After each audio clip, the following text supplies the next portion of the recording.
नमस्कार, आपका बहुत बहुत स्वागत है। आप देख रहे हैं स्टॉक्स फटाफट। मैं हूं सृष्टि शर्मा और ये वो शो है जहां हम आपको बताते हैं वो तमाम काउंटर्स जहां पर फिलहाल एक्शन देखने को मिल रहा है। ना ही सिर्फ खबरों के चलते बल्कि ऐसे काउंटर्स भी आपके सामने रखते हैं जहां पर ट्रेंड जो है वो काफ़ी अच्छा है और आपके लिए मौके हैं वहां पर एक पोजीशन लेने के।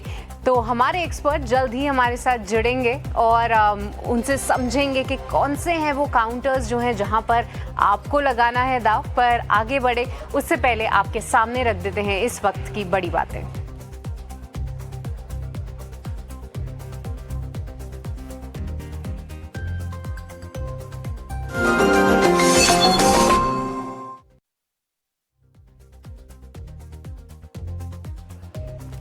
तो चलिए,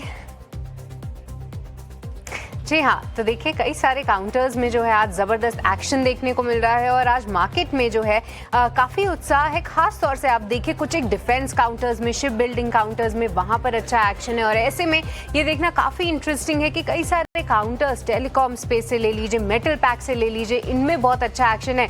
पर जी हाँ, इंडेक्स के फ्रंट पे हम ये ज़रूर देख रहे हैं कि निफ्टी 50 में लगभग 80 अंकों की गिरावट है। वहीं निफ्टी बैंक जो है निचले स्तरों से अच्छी तरीके से रिकवर किया है, लगभग 100 अंकों की तेज़ी वहाँ पर है।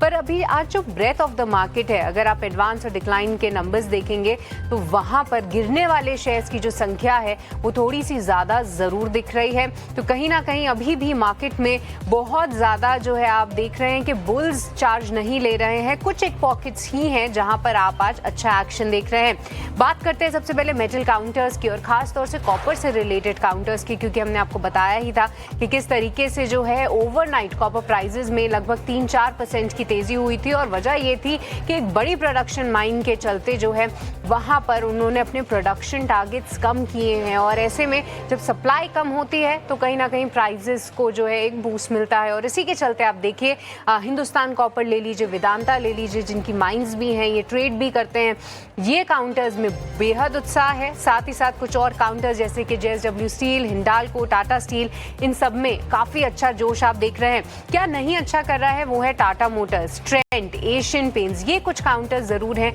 जहां पर आज आप प्रेशर पॉइंट आते हुए देख रहे हैं। और पावर ग्रिड जो कि कल निफ्टी 50 के टॉप गेनर्स में शामिल था, वो एक रिटर्न ले रहा है। TCS, सिप्ला, HCL टेक, ये तमाम काउंटर्स हैं जहां पर फिलहाल आज हम प्रेशर देख रहे हैं।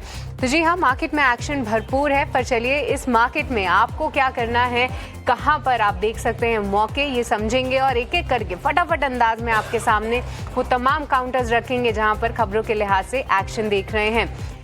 तो चलिए आज हम स्वागत करते हैं सबसे पहले अमोल हमारे साथ जुड़े हुए हैं। अमोल, आपका बहुत बहुत स्वागत है ईटीना स्वदेश पे। शुक्रिया अपना समय देने के लिए। सबसे पहले तो इंडेक्स पे ही व्यू दीजिए। देखिए इंट्राडे में हमने 25,000 के लेवल को तोड़ दिया है, कैसे देख रहे हैं आप अब आगे की चाल मार्केट्स के लिए? और निफ्टी बैंक फिर से आज रिवर्सल के संकेत इसने दिए हैं, पर क्या ये रिवर्सल टिकेगा अमोल?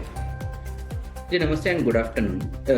अगर हम देखेंगे तो एक कंसिस्टेंट मार्केट में सेल ऑफ रहा है ये वीक में, 4-5 दिन का करेक्शन हो चुका है। लेवल्स इंपॉर्टेंट थे जो 25,000 का था, बट आज मार्केट उसके नीचे चला गया और अभी भी ऐसे कुछ खास साइंस नहीं दिख रहे कि जहां से एक शार्प टेक्निकल बाउंस बैक देखने को मिले। अगर मैं शॉर्ट टर्म के हिसाब से देखता हूं तो बाउंस बैक के लिए वेट करूंगा। बाउंस बैक का लेवल रहेगा इंट्राडे बेसिस और शॉर्ट टर्म बेसिस, दोनों बेसिस पे अगर मैं देखता हूं तो 25,050 ये मिनिमम क्राइटेरिया रहेगा।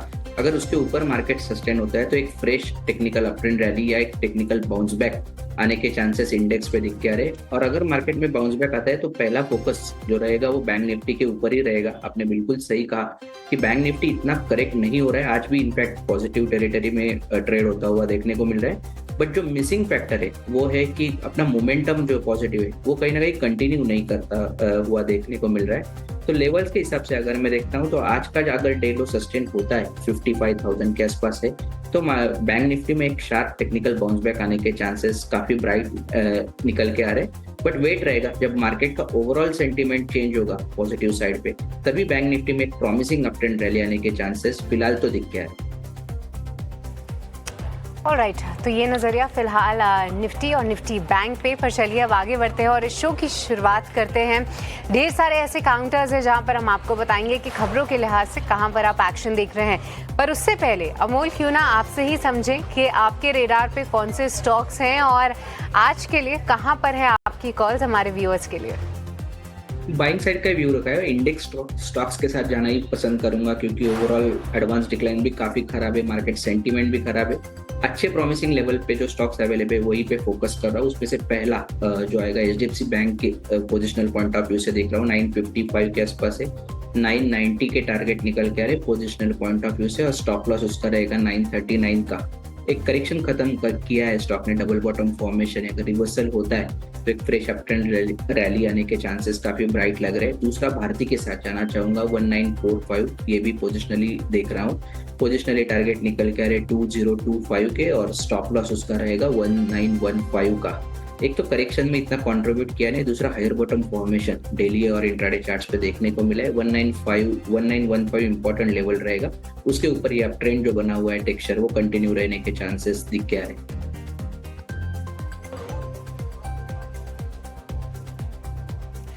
ऑलराइट, तो ये नज़रिया फ़िलहाल आता हुआ आपके तरफ से, जहां पर कई सारे काउंटर्स में आप अच्छा एक्शन देख रहे हैं। पर चलिए आइए शो की शुरुआत करते हैं, और इसके सबसे पहले आज बात करते हैं कुछ मेटल काउंटर्स की। आज हम ज़बरदस्त तेज़ी देख रहे हैं कहीं ना कहीं कुछ मेटल काउंटर्स में। कॉपर पे जो है काफ़ी एक अच्छा एक्शन है, और कॉपर में ख़ास तौर से अगर हम देखें तो जी हाँ, यहाँ पर ओवरनाइट काफ़ी एक अच्छा जोश देखने को मिला था, और हिंदुस्तान कॉपर और साथ ही साथ आप देखेंगे वेदांता जैसे काउंटर्स जो हैं वो काफ़ी अच्छा प्रदर्शन कर रहे हैं। इसी के साथ साथ जो है कई सारे काउंटर्स मूव भी कर रहे हैं। अमूल, आपसे ही समझना चाहेंगे हिंदुस्तान कॉपर पर आपकी क्या राय बनकर आ रही है फिलहाल?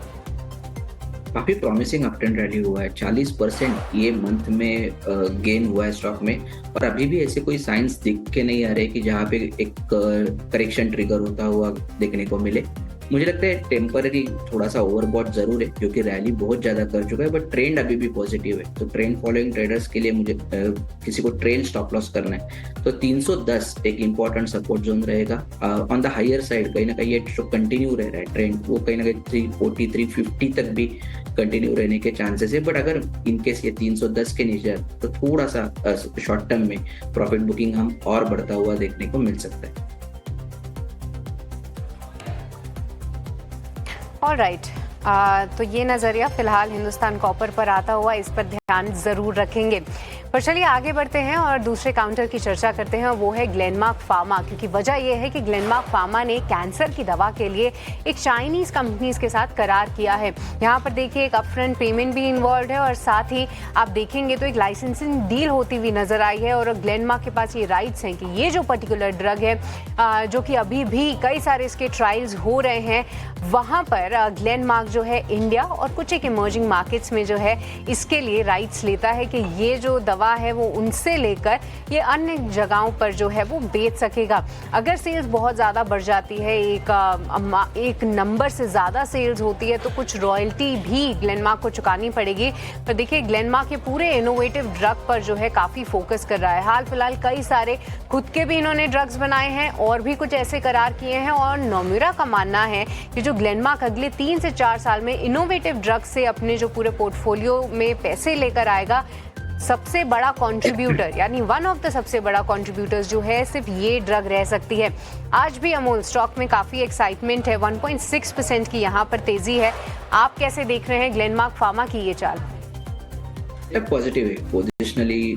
अगर हम देखते हैं तो 50 और 20 डे सिंपल मूविंग एवरेज के पास स्टॉक ने वापस से एक बार सपोर्ट लिया है, हायर बॉटम फॉर्मेशन मेंटेन रखा है, एक डिसेंट करेक्शन के बाद एक रिवर्सल फॉर्मेशन देखने को मिला है। मुझे लगता है पोजिशनल पॉइंट ऑफ व्यू से कोई देख रहा है तो 2000 का लेवल एक इंपॉर्टेंट रहेगा। जब तक ये लेवल मेंटेन हो रहा है मुझे लगता है ये stock fresh up trend rally continue करने के चांसेस काफी ब्राइट लग रहे हैं। थोड़ा सा अगर मैं 1 या 2 वीक के हिसाब से देखूं तो 2150 ये पहला रेजिस्टेंस जोन रहेगा, वहीं से लास्ट टाइम थोड़ा सा प्रॉफिट बुकिंग देखने को मिला था, और उसके ऊपर अगर स्टॉक सक्सेसफुली क्लियर कर देता है तो डायरेक्शनल मोमेंटम और बढ़ता हुआ हम देख सकते हैं, जो ऑन द हायर साइड कहीं ना कहीं 2200 तक के लेवल तक ये रैली कंटिन्यू होने के चांसेस ज्यादा लग रहे हैं। ऑलराइट, तो ग्लेनमार्क फार्मा यहाँ पर आपके लिए राय कि क्या करना है आपको। कई सारे काउंटर्स में जो है आप एक अच्छा एक्शन ऑलरेडी आते हुए देख रहे हैं। पर चलिए आगे बढ़ते हैं और अगले काउंटर की बात करते हैं, और जहां पर हम फोकस करते हैं टाटा मोटर्स पे, क्योंकि देखिए टाटा मोटर्स पे एक खबर ये ज़रूर आ रही थी कि जो उनका JLR का प्लांट शटडाउन हो रखा है, लगभग 1 महीना हो गया है इस प्लांट शटडाउन को, और वहाँ पर जो है कंपनी को काफ़ी दिक्कतें फेस करनी पड़ रही हैं, क्योंकि टाटा मोटर्स का सबसे बड़ा कंट्रीब्यूटर यानी मेजॉरिटी ऑफ द प्रोडक्शन जो है इनके वो UK JLR प्लांट में होता है। वहाँ पर साइबर अटैक के चलते ऐसा भारी साइबर अटैक हुआ है कि पूरे प्लांट को इनको बंद करना पड़ गया है, और इसके पीछे जो है कॉस्ट भी बहुत ज़्यादा लग रही है, क्योंकि देखिए UK में एक लेबर फोर्स कॉस्ट, प्लांट को रनिंग रखने का कॉस्ट, ये सब जो है यहाँ पर काफ़ी प्रेशर है। और BBC की आज एक रिपोर्ट आई है जहाँ पर उनका कहना है कि 50 मिलियन पाउंड्स यानी अगर INR में कन्वर्ट करें तो लगभग 5 से 6 हज़ार करोड़ रुपए जो है वो आपको हर महीने का लॉस दिखा रहा है इस प्लांट के चलते, क्योंकि प्रोडक्शन भी रुक चुका है। एक तो वेरिएबल कॉस्ट, ऊपर से प्रोडक्शन ना होना, ये बहुत बड़ा इम्पैक्ट कर रहा है टाटा मोटर्स को। और आप देखिए अगर पूरे क्वार्टर का इनका अगर हम रेवेन्यू देखेंगे, माफ़ कीजिएगा प्रॉफिट देखेंगे, तो लगभग वो 25 से 26 हज़ार करोड़ का है। तो आप मान सकते हैं अगर 4 हफ्ते से प्लांट बंद है और BBC के अगर आंकड़े सही हैं तो ये 1 महीने में ही पूरा क्वार्टर वॉश आउट होते हुए नजर आया है। हालांकि कंपनी की तरफ से कमेंट्री भी आई है कि अभी तक जो है वो अपनी गाइडेंस चेंज नहीं कर रहे, फाइनेंशियल पोजीशन अभी भी ठीक है। बट अमोल, काफ़ी गिरावट हमने ऑलरेडी देखी है टाटा मोटर्स के शेयर में, आप देख सकते हैं 2.5% की यहाँ पर कमजोरी, थोड़ी रिकवरी है निचले स्तरों से, पर आप कैसे देख रहे हैं इसकी चाल?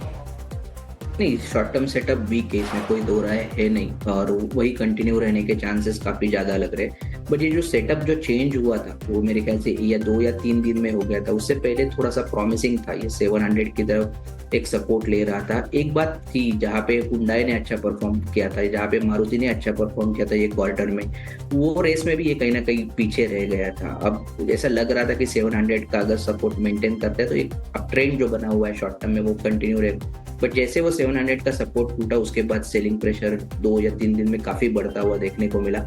तो मुझे लगता है कि फिलहाल का जो सेटअप है, वीकली में भी अगर हम देखते हैं तो 5% से भी ज़्यादा करेक्ट हो चुका है, बेरिश कैंडल है। मुझे लगता है सेल ऑन रैलीज वाला सेटअप अब कहीं ना कहीं डेवलप होता हुआ टाटा मोटर्स में दिख के आ रहा है। रेजिस्टेंस का अगर हम बात करते तो जो इमीडिएट रेजिस्टेंस रहेगा वो 690 और 700, ये 2 रेजिस्टेंस जोन रहेंगे। और ऑन द लोअर साइड अगर मैं सपोर्ट देखता हूँ तो 650 और उसके बाद 630, ये 2 सपोर्ट्स लेवल निकल के आ रहे हैं। फिलहाल सेटअप वीक है और वीक ही रहने के चांसेस ज्यादा लग रहे हैं। तो यहाँ पर सेटअप जो है वो कमज़ोर होता हुआ दिख रहा है, और भी कमज़ोरी आ सकती है टाटा मोटर्स में, तो थोड़ा सा इसको अवॉइड ही करें। पर चलिए इसी के साथ फिलहाल वक्त तो चला एक छोटे से ब्रेक का, आप कहीं में जाएगा मोर हमारे साथ लगातार बने हुए हैं और कई सारे और काउंटर्स पर इनसे चर्चा करनी है, पर इस छोटे से ब्रेक के बाद।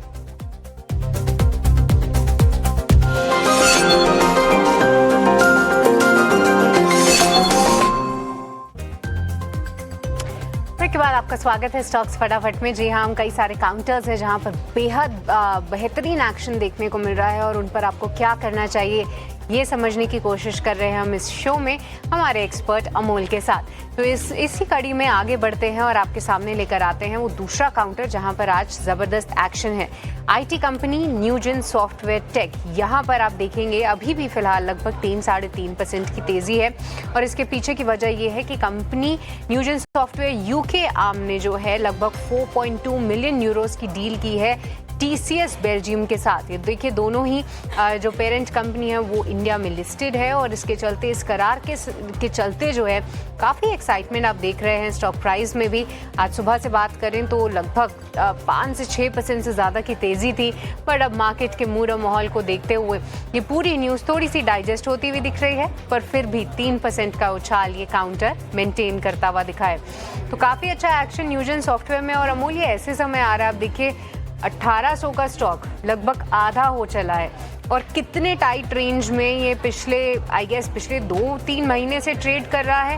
पर क्या मायने लगाएं अमूल, जिस तरीके से थोड़ी बहुत न्यूज़ फ्लो आना शुरू हो गई है, क्या स्टॉक्स भी कुछ ऐसी तस्वीरें बयां कर रहे हैं कि क्या पता फिर से इंटरेस्ट आए ऊपर की साइड?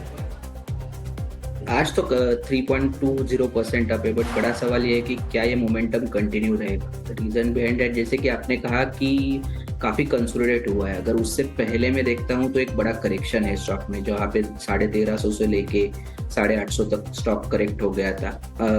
फॉल जरूर रुका है बट एक रेंज ओपन हो गया है और उस रेंज के बाहर स्टॉक निकलने का नाम नहीं ले रहे। तो मुझे लगता है कि 950 के नीचे जब तक स्टॉक है, ये रेंज बाउंड जो सेटअप बना हुआ है वो कहीं ना कहीं कंटिन्यू होता हुआ हम देख सकते हैं। ऑन द डाउन साइड में अगर सपोर्ट्स देखता हूँ तो 850 और 840 ये जो रेंज है वहीं पे स्टॉक कंसिस्टेंटली सपोर्ट लेता हुआ देखने को मिल रहा है। जब तक ये दोनों रेंज के अंदर स्टॉक है, मुझे लगता है रेंज बाउंड सेटअप कंटिन्यू रहेगा।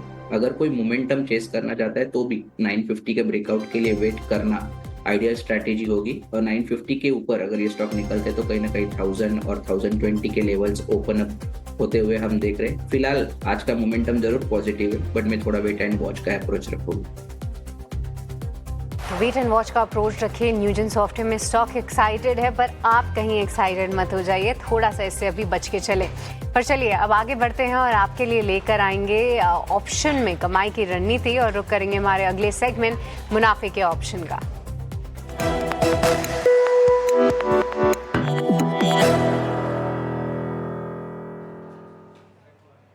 आज को आपको मुनाफे की ऑप्शन की रणनीति बताने के लिए हमारे साथ लक्ष्मीकांत शुक्ला मौजूद हैं। लक्ष्मीकांत जी, आपको बहुत बहुत स्वागत है। बताइए क्या होनी चाहिए ऑप्शन सेगमेंट में रणनीति? Good afternoon Srishti ji. तो आज के ऑप्शन में हम जियो फाइनेंस का पुट ऑप्शन रिकमेंड करेंगे। डेली के चार्ट्स पर यहाँ हमें डिसेंडिंग ट्रायंगल का ब्रेकडाउन देखने को मिल रहा है। अगर क्लोजिंग बेसिस पर 305 के नीचे प्राइजेस सस्टेन होते हैं तो हमें फर्दर वीकनेस देखने को मिल सकती है तो स्टॉक में। तो हमें 305 का पुट मंथ का पुट ऑप्शन लेकर बाय करना है, जो कि हमें मिल जाएगा 2.5 के आसपास। और इसमें जो हमारे टारगेट रहेंगे वो रहेंगे 5.5 के, और हमें स्टॉप लॉस मेंटेन करना है 1 रुपीज का। तो लॉट साइज को देखते हुए जो मैक्सिमम रिस्क है वो बनता हुआ दिखाई दे रहा है 3500 का, और अगर हमारे टारगेट अचीव होते हैं तो वो एक्सपेक्ट 7000 रुपीज के जो मैक्सिमम रिवॉर्ड हैं वो आते हुए दिखाई दे रहे हैं। ऑलराइट, तो लक्ष्मीकांत जी की तरफ से आप देखिए जियो फाइनेंशियल्स यहाँ पर पुट लेने की सलाह जो है आपके लिए आ रही है। 305 रुपये का पुट आप 2.5 रुपये पे लीजिए। 5.5 के टारगेट्स 1 रुपये का आपको यहाँ पे स्टॉप लॉस लगाना है। लक्ष्मीकांत जी, आपका बहुत बहुत शुक्रिया आज की ये रणनीति हमारे दर्शकों के लिए लाने के लिए। पर हम आपको ये भी बता दें कि 10 में से 9 लोगों को एफ सेगमेंट में नुकसान ही होता है और ऑन एन एवरेज ये नुकसान जो है लगभग 1 लाख रुपए का होता है। उसके अलावा आपको ढेर सारे चार्जेस भी चुकाने पड़ते हैं, तो इसको ध्यान में रखकर ही ट्रेड लें अगर आप इसमें ट्रेड ले रहे हैं तो। पर चलिए अब आगे बढ़ते हैं और अमोल जी हमारे साथ लगातार मौजूद है। और अमोल जी, एक और स्टॉक जिसमें आज एक अच्छा एक्शन है वो है वोडाफोन आइडिया। अब देखिए इसके पीछे की वजह भी है। फिर से जो है कल कोर्ट में हियरिंग है जहां पर एजीआर के कुछ अमाउंट के लिए कहीं ना कहीं सुप्रीम कोर्ट इस पे निर्णय लेगा और ये कोशिश करेगा कि किस तरीके से जो है इस पे हम कुछ इनको राहत दे पाएँ, क्योंकि पिछले हफ्ते थी ये हियरिंग और ऐसी ही कुछ कमेंट्री जो है वो सुप्रीम कोर्ट की तरफ से आई थी कि कहीं ना कहीं थोड़ी सी राहत कैसे दी जाए, क्या कुछ इसमें चीज़ें करी जाएं। इसके लेकर स्टॉक भी थोड़ा एक्साइटेड था। पर अमोल, इंटरेस्टिंग ये है कि 8.5 के ऊपर कहीं ना कहीं इस बार टिकने में कायम है। क्या यहाँ से कुछ क्यूज लेने चाहिए या अभी इसको अवॉइड ही करें? जी बिल्कुल, आपने सही कहा। एक जो रेंज बना हुआ था वो 8 और 750 के आसपास बार बार वहीं पे रेजिस्टेंस ले रहा था और जब भी करेक्ट हो रहा था काफी शार्प करेक्शन देखने को मिल रहे थे। दूसरा उधर ही उसी के आसपास एक 200 डे सिंपल मूविंग एवरेज के लेवल्स आ रहे थे, तो वो लेवल को कहीं ना कहीं क्रॉस होने में दिक्कत हो रही थी। वो सक्सेसफुली क्लियर किया है और एक हायर बॉटम फॉर्मेशन स्टॉक ने मेंटेन किया। ये दो पॉजिटिव चीजें निकल के जरूर आ रही है, बट कोई भी इवेंट होता है या कोई भी न्यूज फ्लो होता है उसके ऊपर ये स्टॉक काफी ज्यादा रिएक्ट होता हुआ हमने देखा है। तो मुझे लगता है कि थोड़ा सा ब्रॉडर व्यू में लो तो 8 और 750 ये दो थोड़े से डीप आएंगे सपोर्ट्स, बट वोलेटाइल है काफी, तो आई थिंक ये प्रॉमिसिंग लेवल रहेंगे। 750 और 8 के बीच में जब तक ऊपर रहता है, ये जो मोमेंटम बना हुआ है स्टॉक में वो कहीं ना कहीं कंटिन्यू होने के चांसेस चार्ट्स पे दिख के आ रहे हैं। ऑन द हायर साइड थोड़ा सा मैं देखा तो 9.5 10 के levels medium term point of view से निकल के आ रहे हैं। 750 के नीचे अगर ये स्टॉक वापस से ट्रेड हुआ तो शायद ट्रेडर्स या सेंटीमेंट फिर वापस एक बार नेगेटिव की तरफ झुकता हुआ हम देख सकते हैं। ऑलराइट, तो चलिए वोडाफोन आइडिया पे रहेगी नज़र। कल इम्पॉर्टेंट दिन है, देखते हैं क्या कुछ डेवलपमेंट वहाँ से आता है। पर इसी के साथ अमोल, आपको बहुत बहुत शुक्रिया करना चाहेंगे, आज आपने वक्त निकाला, कई सारे काउंटर्स पे हमसे चर्चा भी की, बहुत बहुत शुक्रिया आपका। पर चलिए इसी के साथ इस शो को भी यहीं पे समाप्त करने का वक्त हो चला है। पर आप कहीं मत जाइए, क्योंकि ब्रेक के उस पार क्लोजिंग कॉल्स, मार्केट से जुड़ा पूरा एक्शन लेकर आगे बढ़ेगा। नमस्कार।